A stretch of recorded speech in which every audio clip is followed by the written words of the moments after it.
कल हम लोग चैप्टर 3 के अंतर्गत मॉनेटरी मनी एंड क्रेडिट पर चर्चा किए थे। तो इसी में हम लोगों ने स्पष्ट किया था, हम लोग समझे थे कि मुद्रा क्या है, फिर क्रेडिट क्या है और क्रेडिट जो आधार है तमाम गतिविधियों का,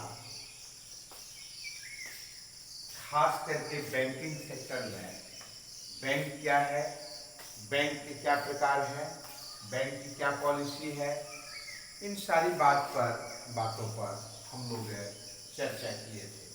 इसी कड़ी में आज, क्योंकि इसमें ये तो बड़ा व्यापक है सिलेबस, किंतु आप लोगों को बहुत संक्षिप्त और महत्वपूर्ण बिंदुओं को ही स्पष्ट करना है। इसीलिए जब हम लोग आगे की कक्षाओं में जाएंगे तो उसको थोड़ा और डिटेल्स में जानने की आवश्यकता होती है।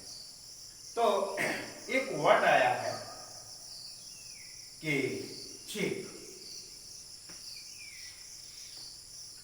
ये सब ऑलरेडी मैंने आज कल भी स्पष्ट किया था, आज भी एक बार फिर से बता देना चाहूंगा कि ताकि हमारे किसी भी बच्चे को कभी किसी प्रकार का कंफ्यूजन नहीं रहे भविष्य में भी, क्योंकि यदि आपका मैट्रिक आधार रहेगा, बेस रहेगा, तो आगे चलकर आपको काफी सहूलियत होती है समझने में, क्योंकि आगे सिलेबस बहुत व्यापक हो जाता है। अपने ही विद्यालय के बच्चा है, अब तो बहुत बड़ा अफसर हो गया, क्लास 1 अफसर हो गया है। इकोनॉमिक्स में उनकी गहरी अभिरुचि थी और बड़ा अच्छा लगता था कुछ समझाने में उनको, और यही कारण था कि जब वो हैदराबाद यूनिवर्सिटी में गोल्ड मेडलिस्ट हुआ तो जब इंटरव्यू में पूछा गया था तो उन्होंने कहा था कि हमारा आधार जो है वो मैट्रिक ही है, उसी के आधार पर हमको आगे बढ़ने में कोई परेशानी नहीं हुई। तो मैं आप लोगों से भी यही आग्रह करना चाहूँगा कि मैट्रिक में जो भी विषय में जो भी टॉपिक हो, जो भी विषय के शिक्षक आपको कुछ समझावे, तो आप बारीकी से यदि समझें, ध्यान दें, तो उस विषय में आने वाले समय में फर्दर स्टडी के लिए आपको बहुत अधिक सुविधा मिलती है, सहायता मिलती है। आप ध्यान रखेंगे। एक है चेक।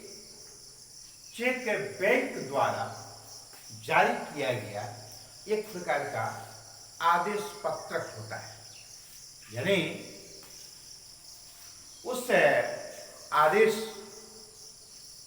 में यह स्पष्ट रहता है कि according to the capacity of their concerning accounts, यानी उसके अकाउंट्स की जो कैपेसिटी है उसके अनुसार से उन्हें कुछ राशि, सम, अमाउंट अदा करने के लिए वह निर्देशित करता है।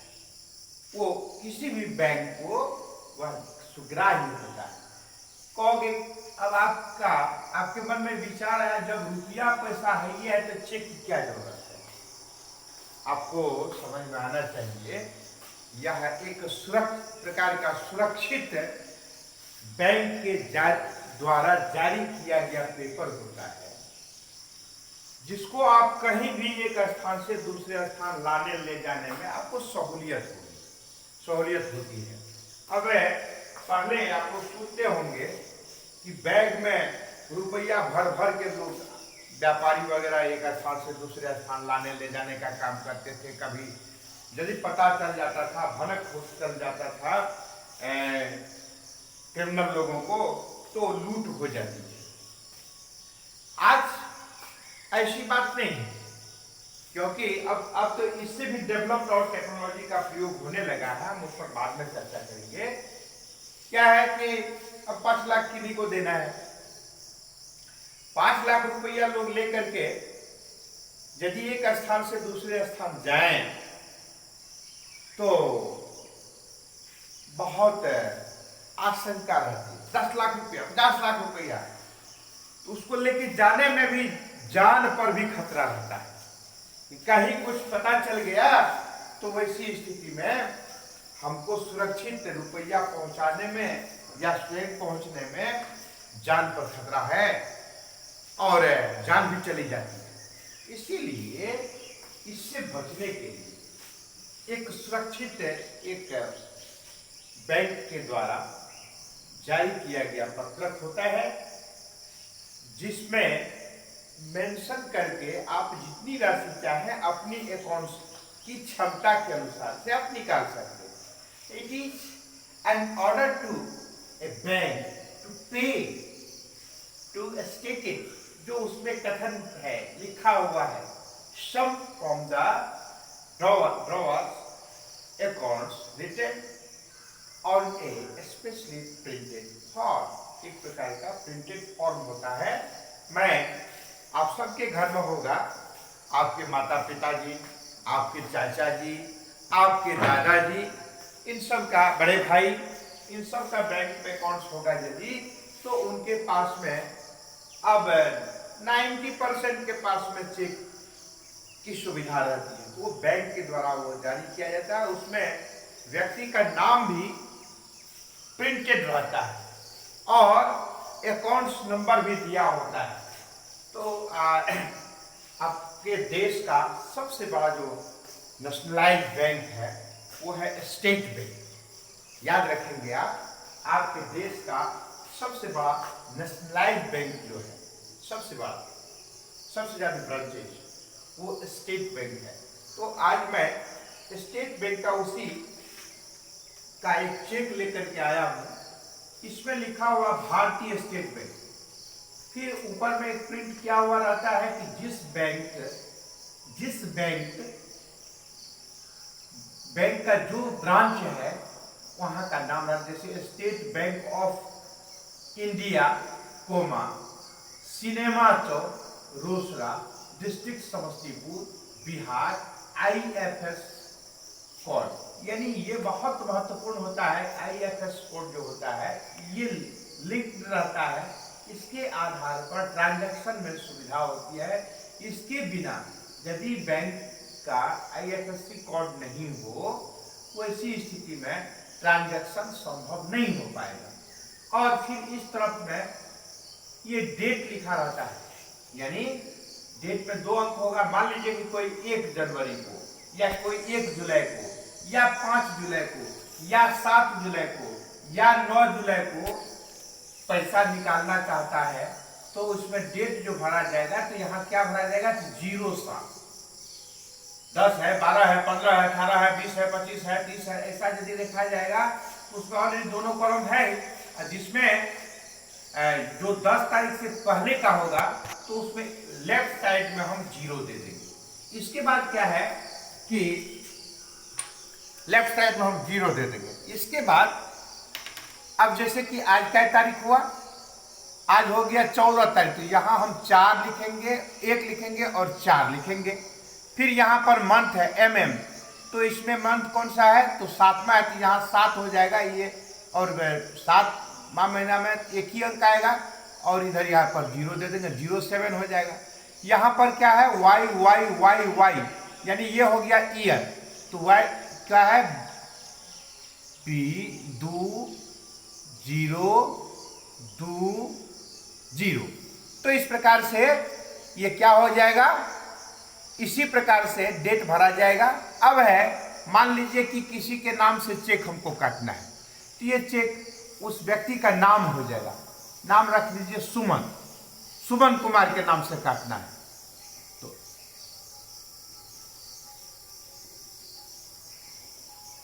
सुमन कुमार हो गया। अब कितना रुपया काटना है याद रखेंगे। इसको भरने में बहुत सावधानी बरतने की आवश्यकता होती है कि माना कि 50,000 का चेक काटना है, 50,000।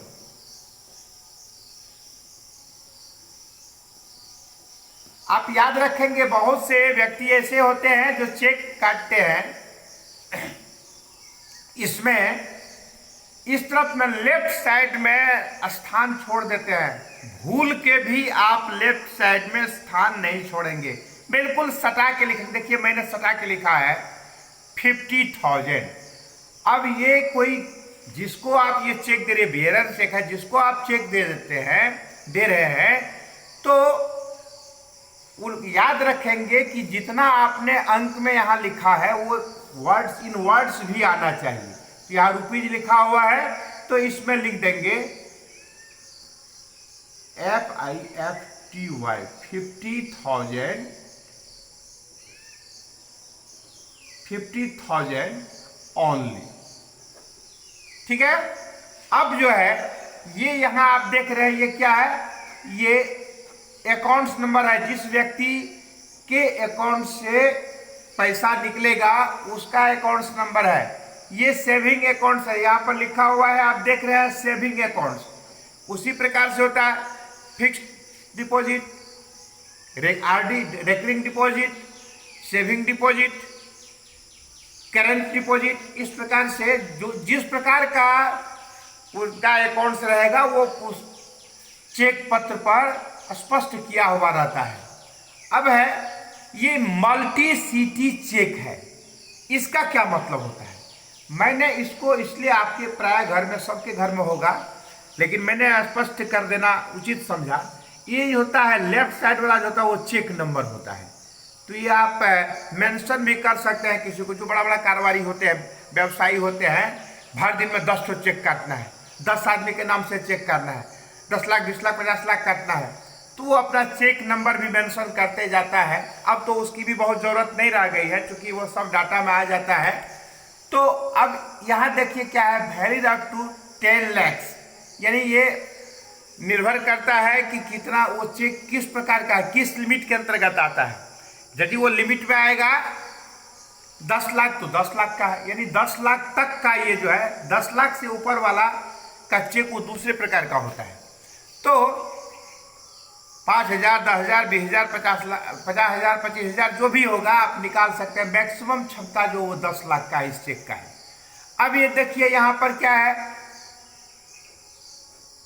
कि जिस व्यक्ति का ये अकाउंट्स है उसका ऊपर में नाम प्रिंटेड किया हुआ है। ऑलरेडी यहाँ नाम प्रिंटेड है, तो आपके नाम से मान लीजिए लक्ष्मण कुमार रहेगा तो लक्ष्मण कुमार इसमें प्रिंटेड रहेगा। ये किसी व्यक्ति का है, मेरा ही नाम है तो उसमें प्रिंटेड है। अब देखिए यहाँ पर कि ये वैलिड क्या है, यहाँ पर ऊपर में लिखा हुआ है केवल 3 महीने के लिए। आज जो चेक काट के दे दिया गया तो वो 2 महीना के बाद भी वो आप जाकर के आप घुरा सकते हैं अपने अकाउंट्स में। ये इसको आप ले, इसके यहाँ पर उस जिनका अकाउंट्स है, जिनके द्वारा ये चेक इशू किया गया है यहाँ पर, तो वो वहाँ पर सिग्नेचर कर देंगे, अपना साइन कर देंगे। वैसा साइन करेंगे जो साइन अकाउंट्स खुलाते वक्त में आपसे साइन लिया गया था। और इसके बाद क्या है कि इसमें अब एक बात और ध्यान में रखना है कि जब भी आप चेक काटते हैं तो आप यदि इसका रिकॉर्ड रखें तो आपको ज़्यादा सुविधा होगी। अब एक और विशेष बात है कि आप ऐसे दे दिए, एक लेफ्ट इधर के साइड में भी अपना साइन करके दे दें, या मान लीजिए कि किसी दूसरे को दे रहे हैं, मान लीजिए कि आप सुमन नाम करके व्यक्ति को दे रहे हैं, तो सुमन को आप यहां पर कहेंगे साइन कर दीजिए। मान लीजिए सुमन लिखेगा, सुमन कुमार लिखेगा, तो इसके अंदर में अब क्या करना है, इसको राउंड करके घेर देना है और यहां पर जो इस चेक काटा है वो यहाँ पर उसको सर्टिफाई करेगा, अटेस्टेड करेगा, यानी कि ये हमारे सामने में साइन किया है। वहां पर वो इस प्रकार से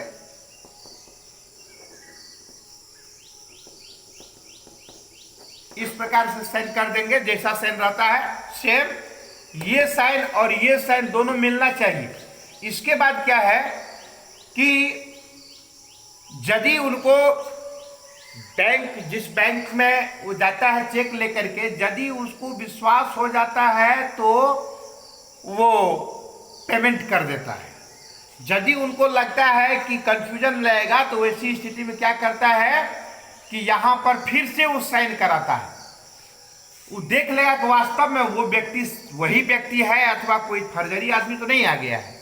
कहीं साथ में कहीं पर चेक गिर गया था, कोई उठा के लेके आया है, तो इसलिए वो ऐसा करना उसका धर्म होता है। इसके बाद उनको वो पैसा मिल जाता है और उनके अकाउंट्स में से इतना रुपया घट जाता है। अब देखिए दूसरी बात क्या है, यदि इसको यहां पर ऐसे ऐसे करके काट दिया जाए, इसका मतलब हुआ कि ये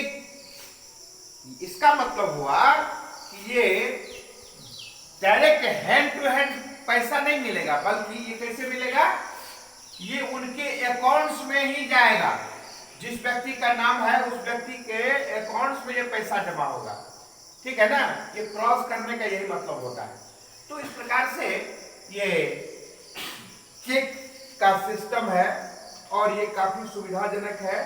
और साथ ही साथ याद रखेंगे, इसमें क्या होता है कि आपको किसी भी प्रकार की परेशानी नहीं रहती है, लूट खसोट के डर से आप निश्चिंत रहते हैं और बहुत कंफर्टेबल होता है, बहुत भार भी नहीं रहता है। मान लीजिए कि इसमें आप 10 लाख का चेक भरेंगे, 9 लाख का रहे, 9 लाख रुपए आप पॉकेट में लेकर के जाएं, बैग में लेकर के जाएं, तो क्या हो,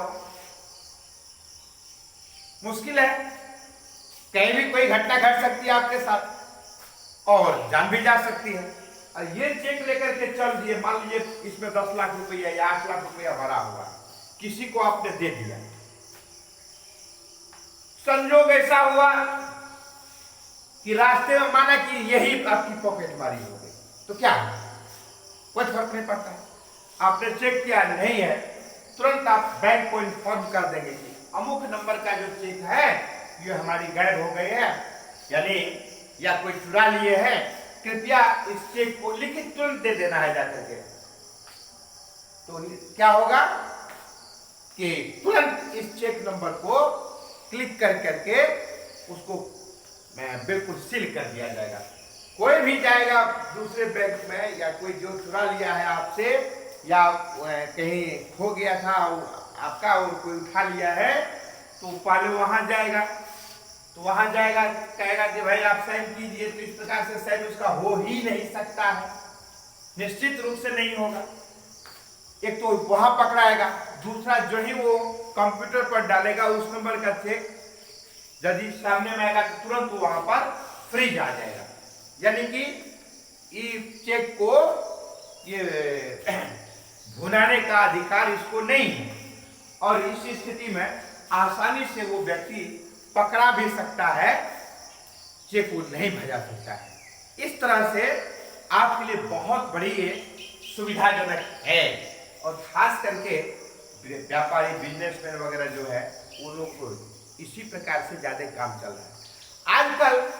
आजकल थोड़ा और इससे डेवलप्ड आ गया है, वो क्या है कि लोग एटीएम, ये अभी आपको नहीं पढ़ना है लेकिन अभी प्रचलन में है, आप इसका उपयोग भी करते होंगे बहुत से बच्चे इसमें से। तो आइए उससे भी डेवलप टेक्नोलॉजी, अब जहां जाए अपना एटीएम लेकर के ही करें। तो एटीएम में आपको स्वयं के पास इसको रखना है, थोड़ा सा अंतर है दोनों का फंक्शन में। अब इस और एटीएम से भी और सुविधाजनक हो गया है कि आप अकाउंट टू अकाउंट, मतलब कैशलेस सिस्टम जो अभी माननीय प्रधानमंत्री मोदी जी के द्वारा इसको लागू किया गया है, ये बहुत ही सुविधाजनक है। तो पेटीएम के माध्यम से क्या होता है, तो अकाउंट से ही अकाउंट में डाल दिया जाता है कि आप गए मार्केटिंग करने के लिए, आपके पास में कोई पैसा नहीं है, फटाक से आपने क्या किया, तो इस सिस्टम का प्रयोग कर करके आसानी से अपना बिजनेस कारोबार, वस्तुओं का लेन देन, क्रय विक्रय आसानी से कर सकते हैं। तो इस प्रकार से ये चेक का ये फंक्शन है। अब है हम आप लोगों को बताना चाहेंगे कि ये डिपॉजिट के कितने प्रकार हैं और उसमें रेट ऑफ इंटरेस्ट क्या मिलता है, एक तो ये बताएंगे। फिर बताएंगे कि एक वर्ड, नया वर्ड मैंने आज लिख दिया है, मॉनेटरी पॉलिसी। मॉनेटरी पॉलिसी जो है इसको हम लोग कहते हैं मौद्रिक नीति।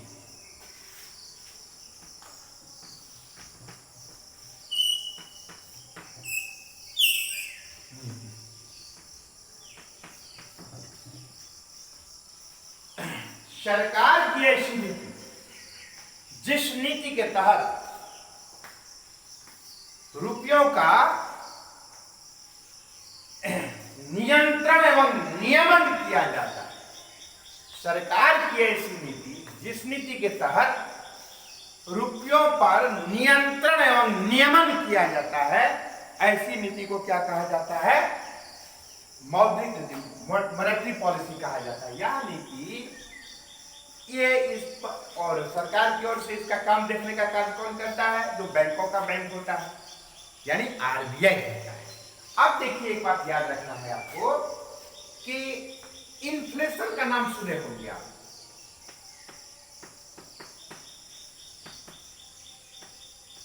सुने हैं ना? तो बाप रे बाप, बहुत मूल्य, महंगाई बहुत है, उसी को गांव घर में लोग ठेठ भाषा में महंगाई महंगाई महंगाई गाना भी है, बाकी जो कुछ बचा वो महंगाई मार गई, न जाने ढेर सारे ऐसे स्लोगन वगैरह हैं। महंगाई ने कमर तोड़ दी है। ये महंगाई क्या चीज है, इसको भी हम लोग क्लियर करेंगे। फिर इसको नियंत्रित करने के लिए, कंट्रोल करने के लिए सरकार के द्वारा किस प्रकार से इस पर कदम उठाए जाते हैं, ये इसको देखना है। इस पर इसका क्या प्रभाव पड़ता है जनता का, देश की जनता के ऊपर, आम जनता के ऊपर, इसको हम लोग देखेंगे। इन्फ्लेशन के कितने स्टेज होते हैं, इसको देखेंगे। क्या इन्फ्लेशन अच्छा है या हमेशा ये किसी भी इकोनॉमी के लिए वो हानिकारक होता है, इस पर बात करेंगे। तो हम लोग अगले दिन इसको प्रयास करेंगे क्लियर करने का। लेकिन याद रखेंगे कि एक बार फिर से मैं इसको स्पष्ट कर देना चाहता हूं, अपने पास में जो रुपया रखता है बैंक डिपॉजिट का एक निश्चित अनुपात में, उसी को हम कहते हैं सीआरआर।